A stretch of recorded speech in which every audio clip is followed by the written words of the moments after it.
भगवान कन्हैया को और ग्वाल वालों को, दाऊ भैया को लेकर के जब चाचा अक्रूर रथ में बैठा करके मथुरा की ओर प्रस्थान करते हैं, वृंदावन में सभी रोते बिलखते रह जाते हैं। भगवान कन्हैया सभी को सांत्वना देते हैं कि कोई चिंता मत करो, मैं आज जाऊंगा, कल रुकूंगा और परसों आ जाऊंगा। रथ में बैठ करके मेरे ठाकुर जी जब मथुरा में पहुंच गए हैं तो कहते हैं मथुरा के किनारे एक बगीचे में पड़ावे डाल दिए और बाबा नंद भी साथ में गए हुए थे। तो भगवान कन्हैया ने बाबा नंद से कही, बाबा मेरा मन करता है मैं मामा का नगर देख करके आऊं। तो उसी समय बाबा नंद बोले, कृष्ण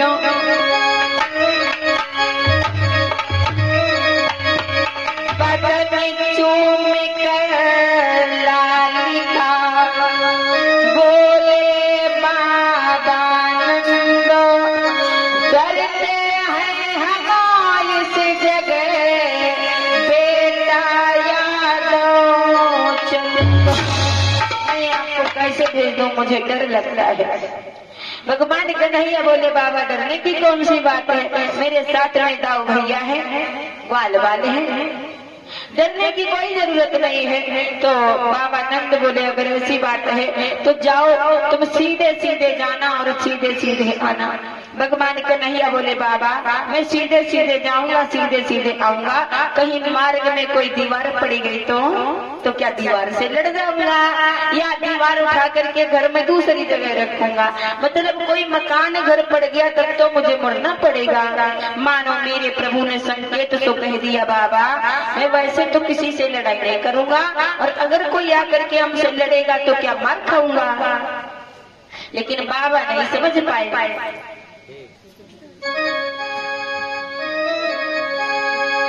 मेरे प्रभु जब ग्वाल वालों के साथ में मथुरा नगरिया में चले ही गलियों में, तो आज तक सुनते सभी मथुरावासी आए थे कि दो बालकों से कंस डरता है, और आज वही दिन आ गया, वही दोनों बालक मथुरा की गलियों में घूम रहे हैं। तो सभी मथुरावासी दौड़ दौड़ करके भगवान को देखते हैं, कहते हैं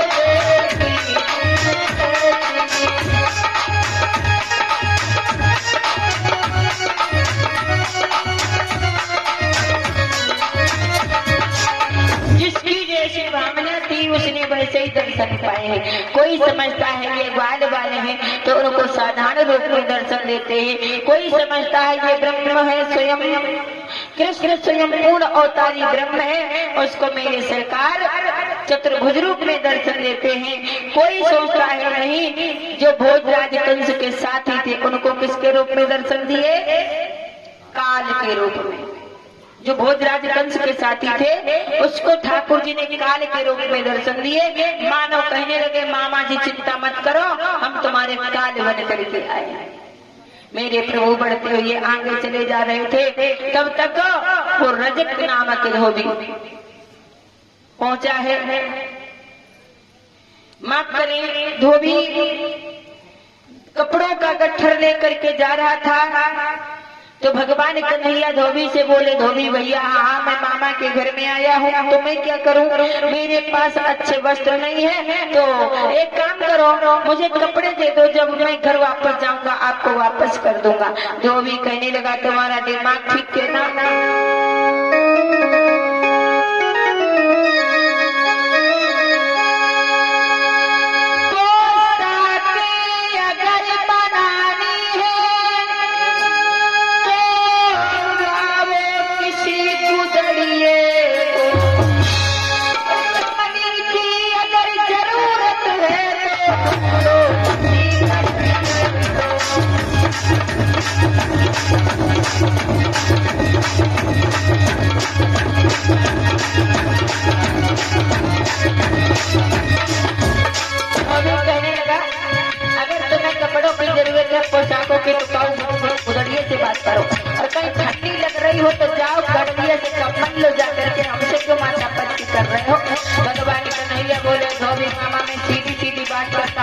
पर चढ़ते चले आ रहे हो।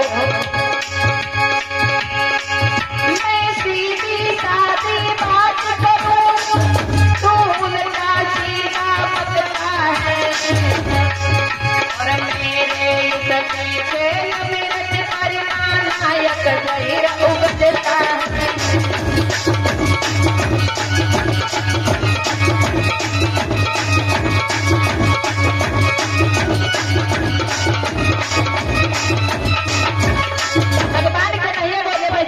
बात कर रहा हूँ, तुम सिर पर चढ़ते चले आ रहे हो। कहीं अभी एक समाचार मार दिया तो तुम्हारा मन वो नारायण हो जाएगा। तो अभी कहने लगा कुछ भी हो, मैं जीते जी अपने ये कपड़े नहीं दूंगा। चाहे जहाँ भले चली जाएगी राजा के कपड़े नहीं दूंगा।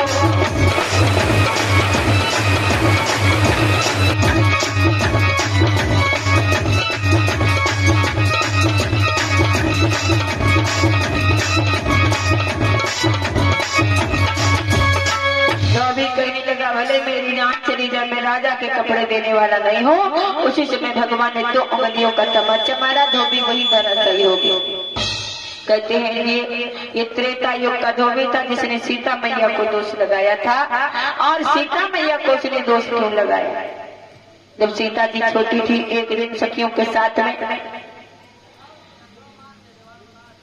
बगीचे में जाते भ्रमण करने के लिए, वहाँ तोता नर मादा दोनों पक्षी रहते थे, जिसमें मादा गर्भवती थी और नर जो है अपनी मादा को राम की कथा सुनाता। सीता जी ने जब भगवान राम की कथा उस तोते के मुखार बिंदु से सुनी तो दोनों को पकड़ लिया और पिंजड़े से बंद कर दिया। तो वो जो तोती थी मादा पक्षी वो कहने लगी, सीता जी मुझे छोड़ दो, मैं इस समय गर्भवती हूँ, मेरे पति को भी छोड़ दो। तो सीता जी ने उस मादा को छोड़ दी, लेकिन तोता जो कथा कह रहा था उसको बंद कर दिया। और उसी समय मादा ने श्राप दे दिया तोती ने कि तूने मुझे अपने पति से अलग कर दिया है, मेरे पति से अलग कर दिया है, इसलिए सीता मैं तुम्हें श्राप देती हूँ। जब तुम इस अवस्था में मेरी जैसी अवस्था में होगी तो तुम भी अपने पति से अलग हो जाओगे। और वही तोता जो है धोबी बन करके आया, उसने बदला लिया सीता जी से दोष लगा करके।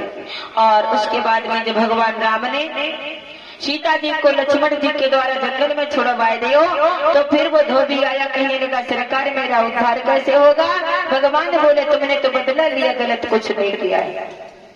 कहने लगे फिर भी, बोले फिर भी मैं द्वापर युग में तुम्हारा उद्धार करूंगा।